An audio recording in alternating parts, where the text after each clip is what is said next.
Hi everyone. उम्मीद है आप सब अच्छे होंगे और आपकी तैयारी भी अच्छी चल रही होगी। जैसा कि आपको पता है कि हम एलटी ग्रेड मेंस की तैयारी के लिए रोज़ 1 से 2 वीडियोस आपके लिए लाते हैं। एक में कम से कम हम राइटर और उसके वर्क की बात करते हैं, और अभी फ़िलहाल जो हम उसके साथ सेशन चला रहे हैं वो है लिटरेरी फॉर्म्स का। हम अभी तक ओड्स, सोनेट्स, ट्रेजेडी, नॉवेल, इन सभी की बात कर चुके हैं। इसके अलावा भी बहुत सारे लिटरेरी फॉर्म अपन ने डिस्कस किए हैं। आज जो नंबर है वो हीरोइक ड्रामा का नंबर है। ये ट्रेजिडी के ही कुछ क्वेश्चन है जो अपन कर रहे हैं लगातार। इसके 2 सेशन हो चुके हैं ऑलरेडी, जिसमें हमने ट्रेजिडी को डिस्कस किया था और साथ में ग्रीक ट्रेजिडी को भी डिस्कस किया है, जिसमें हमने एस्खेलिस की बात करी है और आपके सोफोक्लीज की बात करी है, यूरिपिडीज की बात करी है। उनको आप पिछले सेशंस में देख सकते हैं। और आज का जो क्वेश्चन है हमारा है 24, and it will give us a short intro of heroic drama। ठीक है, और जॉन ड्राइडन का उसमें क्या योगदान रहा वो भी इसमें आएगा, तो अपन सारा कुछ डिस्कस करेंगे। अगर आप पहली बार विजिट कर रहे हैं चैनल पे, तो हमारे चैनल पर पूरी एलटी ग्रेड मेंस की प्लेलिस्ट तैयार है। टॉपिक वाइज 26-27 प्लेलिस्ट अभी तक हम करा चुके हैं। वो सारी आपको वहाँ मिल जाएंगी, और उन सभी वीडियोस के जो पीडीएफ है वो हमारे टेलीग्राम चैनल पर है। अगर आप चाहें तो उसको ज्वाइन कर लें, इसका लिंक आपको डिस्क्रिप्शन में दे दिया जाएगा। चलिए क्वेश्चन नंबर 24 शुरू करते हैं। And it says what are the defining characteristics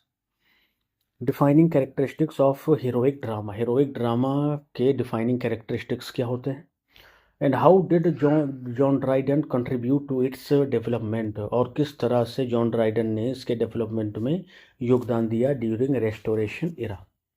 John Dryden के 2 क्वेश्चन थे, अगर आपको ध्यान हो प्री में एलटी ग्रेड के। चलिए तो अपन देखेंगे। Heroic drama is a distinctive type of play. ये एक अलग तरह का प्ले था।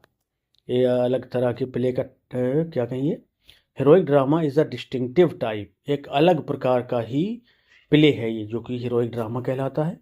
पॉपुलर था ये during restoration era in England, England में रेस्टोरेशन पीरियड के दौरान। Notable for its verse structure, अपने वर्स स्ट्रक्चर के लिए इसको अच्छा माना जाता है। ग्रांड सब्जेक्ट मैटर और शानदार सब्जेक्ट मैटर के लिए इसको नोट किया जाता है, ये नोटेबल है। The term was coined by John Dryden, इसको टर्म को कॉइन करने वाले भी जॉन ड्राइडन हैं in 1670 with his play the conquest of Granada.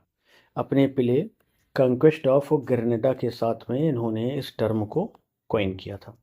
which he described as a species of epic poetry, जिसको इन्होंने species of epic poetry कहा, यानी epic poetry की एक प्रजाति। इस टाइप का ये प्रजाति क्या मतलब है, फॉर द स्टेज, स्टेज के लिए यानी परफॉर्म करने के लिए। ड्राइडन स्टेब्लिश्ड की रूल्स फॉर हीरोइक ड्रामा, और ड्राइडन ने ही हीरोइक ड्रामा को लिखने के की रूल्स स्थापित किए। क्या क्या है? Number 1, the play must be written in heroic verse, play को हीरोइक वर्स में होना चाहिए। स्पेसिफिकली क्लोज्ड कपलेट्स, और ख़ास करके क्लोज्ड कपलेट्स में, यानी जो भी बात है, जो भी फीलिंग है, जो भी भावना है, वो उसी एक कपलेट में आ जानी चाहिए, फिर अगले कपलेट में अगली बात होगी। इन आइम्बिक पेंटामीटर, और वो आइम्बिक पेंटामीटर में होना चाहिए। ठीक बात है, पहला पॉइंट हो गया। Second point, it should focus on important national foundations, और ये राष्ट्रीय लेवल के घटनाओं को क्या करे, महत्व दे या उस पर फोकस करे। मिथोलॉजिकल इवेंट्स पर फोकस करें, एंड ग्रांड थीम्स, और शानदार थीम्स पर फोकस करें। मिथोलॉजिकल मतलब पौराणिक घटनाएं।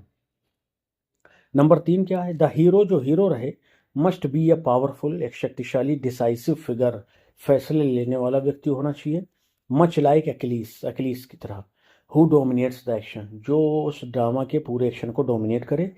इवन इफ मोरली फ्लॉड, चाहे उसके अंदर नैतिकता की कमी ही क्यों ना हो, यानी वो नैतिकता से खाली ही क्यों ना हो। ड्राइडन्स प्ले, ड्राइडन के जो कुछ प्लेज हैं, जैसे the conquest of Granada and his adaptation all for love, exemplify these principles, इन प्रिंसिपल को एग्जाम्पलीफाई करते हैं। अदर ड्रामाटिस्ट, दूसरे जो ड्रामाटिस्ट हैं, जैसे नेथेनियल ली हैं, टॉमस ऑटवे हैं, ऑल्सो कंट्रीब्यूटेड नोटेबल वर्क्स, इन्होंने भी अच्छे अच्छे वर्क लिखे हैं हीरोइक ड्रामा के रूप में। नाम ध्यान रखेंगे, नथेनियल ली और थॉमस ऑटवे किसके साथ संबंधित हैं, हीरोइक ड्रामा के साथ में, और इनका नाम आप ऐसा लिख सकते हैं कि जॉन ड्राइडन के बाद आता है। Heroic drama evolved, heroic drama विकसित हुआ under the influence of classical critics, classical critics के प्रभाव के अंदर, प्रभाव में French and French new classical ideas, और फ्रेंच के न्यू क्लासिकल आइडियाज़ पर, आइडियाज़ को ध्यान में रखते हुए इसे इवॉल्व किया गया, आप ऐसा कह सकते हैं। ऑल्दो यद्यपि it was adopted to fit English theatrical tradition, जबकि इसे अडॉप्टेड अनुकूल बनाया गया, टू फिट कि ये फिट हो सके इंग्लिश थिएट्रिकल ट्रेडिशन में, इंग्लिश थिएट्रिकल परंपरा में, जिस तरह से प्ले और ट्रेजिडीज जो है वो परफॉर्म किए जाते हैं, ठीक उसी तरह से ये परफॉर्म हो सके, इसके लिए इसमें कुछ रूल भी इन्होंने आपके जॉन राइडर ने बना दिए हैं। और जो स्पेशल इसमें आप चीज़ें देखेंगे वो क्या है, फ्रेंच न्यू क्लासिकल आइडियाज़ देखने को मिलेंगे, और इस पर इन्फ्लुएंस मिलेगा क्लासिकल क्रिटिक्स का। ठीक है, चलिए। Heroic drama as distinct genre by combining Dryden's role was crucial in defining epic grandeur with theatrical form। यानी जो heroic ड्रामा है ना, एज अ डिस्टिंक्ट जॉनरा, जो कि एक डिस्टिंक्ट जॉनरा है या डिस्टिंक्ट जॉनरा के तौर पर, इसमें आपको क्या क्या देखने को मिलेगा, combining Dryden's role was crucial in defining epic grandeur with theatrical form. अच्छा, दूसरी बात कहना चाह रहे हैं कि जब आप हीरोइक ड्रामा को एक डिस्टिंक्ट जॉनरा मानते हैं ना, तो इसमें आपको ड्राइडन का एक महत्वपूर्ण रोल मिलेगा देखने के लिए, इन डिफाइनिंग, इसे परिभाषित करने में, इसके वैभव को, विथ थिएट्रिकल फॉर्म के साथ साथ, इन्फ्लुएंसिंग रेस्टोरेशन ड्रामा सिग्निफिकेंटली, और इसने रेस्टोरेशन ड्रामा को बहुत महत्वपूर्ण या बहुत अधिक क्या किया, इन्फ्लुएंस किया है।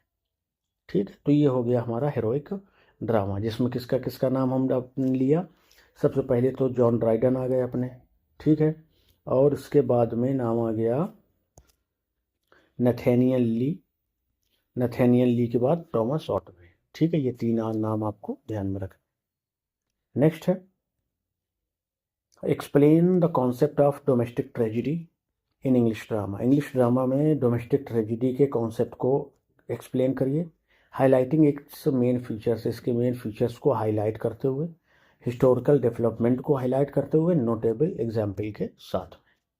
ठीक है, चलिए, डोमेस्टिक ट्रेजिडी की हम बात कर रहे हैं। ठीक है, in English drama a domestic tragedy is a सब जॉनरा, एक सब जॉनरा है डोमेस्टिक ट्रेजिडी का सब जॉनरा आप कह सकते हैं। Where the tragic protagonists are ordinary middle class, जहाँ पर जो प्रोटागनिस्ट होता है ना, वो एक ऑर्डिनरी मिडिल क्लास का आदमी होता है या वर्किंग क्लास का आदमी होगा। अनलाइक क्लासिकल और न्यू क्लासिकल ट्रेजिडीज, क्लासिकल और न्यू क्लासिकल ट्रेजिडीज़ की तरह नहीं होता है कि जिसमें राजा महाराजा और राजकुमार या कोई बहुत बहादुर व्यक्ति देखने को मिले आपको, नहीं, मिडिल क्लास या वर्किंग क्लास का कोई एक व्यक्ति होगा जो उसमें हीरो होगा।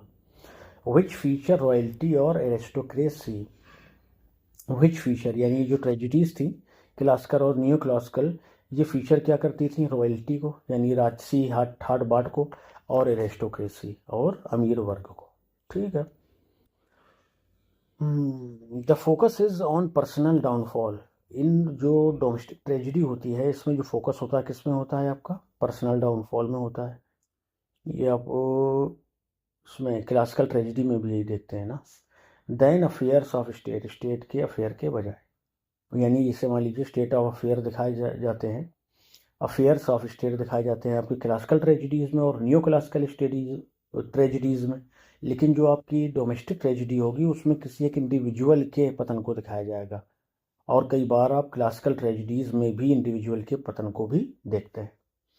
This form stands in contrast to de casibus tragedy, ये जो फॉर्म है ये कंट्रास्ट करता है टोटली डी कैसिबस ट्रेजिडी से, सच एज जियोवानी बोकाचियोज डी कैसिबस वेरोरम इलस्ट्रियम, मुश्किल है थोड़ा याद करना, लेकिन लिख लिख के याद करिएगा इसको। Which depicts the fall of great and powerful, जिसने महान और पावरफुल लोगों के फॉल को दिखाया है। यानी जो ये डी कैसिबस ट्रेजिडी होगी इसमें आपको क्या देखने को मिलेगा, महान और बड़े लोगों की विफलता और पतन उनको उसमें देखने को मिलेगा। लेकिन जो डोमेस्टिक ट्रेजिडी है उसमें कॉमन लोगों में से किसी एक के पतन को दिखाया जाएगा। वाइल एरिस्टोटल आर्ग्यूड, जबकि एरिस्टोटल ने क्या तर्क दिया है कि tragedy should portray only great individuals, जो ट्रेजिडी है वो महान लोगों को पोर्ट्रे करे बस, बाकी सबको नहीं। Whose downfall evokes stronger emotions, जिसका डाउनफॉल कुछ ज़्यादा स्ट्रॉन्ग इमोशंस को पब्लिक के अंदर क्या करे, उत्पन्न करे, कैथारसिस उत्पन्न करे। Domestic tragedy breaks from this rule, domestic tragedy इस रूल से बाहर है, यानी मानती नहीं, एक्सेप्शन है उसमें। Showing the lives of merchants citizens, जिसमें जिंदगियां दिखाई जाती हैं व्यापारियों की, नागरिकों की, हुज, जिनकी फेट्स तकदीर, दो लेस पॉलिटिकली, यद्यपि राजनीति से नहीं जुड़ी है, सिग्निफिकेंट मतलब पॉलिटिकली सिग्निफिकेंट नहीं है, उसका राजनीतिक रूप से ज़्यादा महत्व नहीं है, और इमोशनली कंपेलिंग, फिर भी वो हमें प्रभावित करने वाली होती हैं। अच्छा, इन ब्रिटेन में द जॉनरा, ये जॉनरा इमर्ज्ड, उत्पन्न हुआ कब, ड्यूरिंग इंग्लिश रेनेसां के दौरान, विथ आर्डन ऑफ फेवरशाम 1592, ठीक है। एज एन अर्ली एग्जाम्पल, इसका आप अर्ली एग्जाम्पल देख सकते हैं, आर्डन ऑफ फेवरशाम, ये एक वर्क है जो 1592 में आया, डिपिक्टिंग मैरिटल बेट्रायल, जिसमें मैरिटल बेट्रायल को दिखाया गया, शादी के बाद के धोखे को दिखाया गया, मर्डर और मर्डर को। अदर नोटेबल प्लेस, दूसरे नोटेबल प्लेस है a woman killed with kindness, ज़बरदस्त टाइटल है। और उसके बाद अ यॉर्कशायर ट्रेजिडी, ये भी उसी में आ जाती है, and the which of Edmonton 1621 का वर्क है। तो ये सारी डोमेस्टिक ट्रेजिडी के अंतर्गत आती हैं। एक बार फिर से देख लीजिए, पहली है आर्डन ऑफ फेवरशम 1592, ठीक है। इसके बाद a woman killed with kindness, वो ज़बरदस्त, उसके टाइटल से ही आप समझिए कि क्या बढ़िया लिखा है। इसको नाम नहीं ध्यान आ पा रहा है, बड़ा अच्छा नाम है जिन्होंने इसको लिखा है। चलिए कोई नहीं, with the which of Edmonton, ये 1621 में आई थी, ठीक है। इवन शेक्सपियर्स ओथेलो, यहाँ तक कि जो शेक्सपियर की ओथेलो ना, can be viewed as a domestic tragedy, उसे भी डोमेस्टिक ट्रेजिडी माना जा सकता है।